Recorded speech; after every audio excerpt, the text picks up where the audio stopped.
پیش ہے ہندی زبان میں اپڈیٹ۔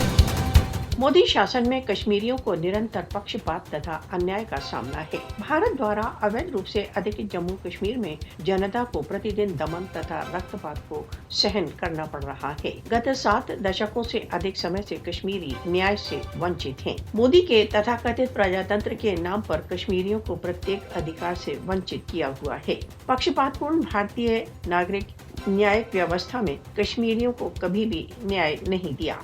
मोदी शासन बहुत जटाई के साथ भारत द्वारा अवैध रूप से अधिकृत जम्मू कश्मीर की जनता के प्रत्येक अधिकार को कुचल रहा है। दमित कश्मीरी जनता की पुकार को सुनकर विश्व को अपनी भूमिका निर्वाह करना चाहिए। विश्व मौन मोदी को केवल व्यवस्थित रूप से कश्मीरियों के विरुद्ध अपने दमन को बढ़ाने के लिए प्रोत्साहित कर रहा है। कितना ही अन्याय तथा दमन कश्मीरियों को अपनी स्वतंत्रता की मांग को त्यागने पर विवश नहीं कर सकता। अंतर्राष्ट्रीय रूप से स्वीकृत मानों के अनुसार कश्मीर विवाद का समाधान भारत द्वारा अवैध रूप से अधिकृत जम्मू कश्मीर में रक्तपात को समाप्त करने का एकमात्र उपाय है।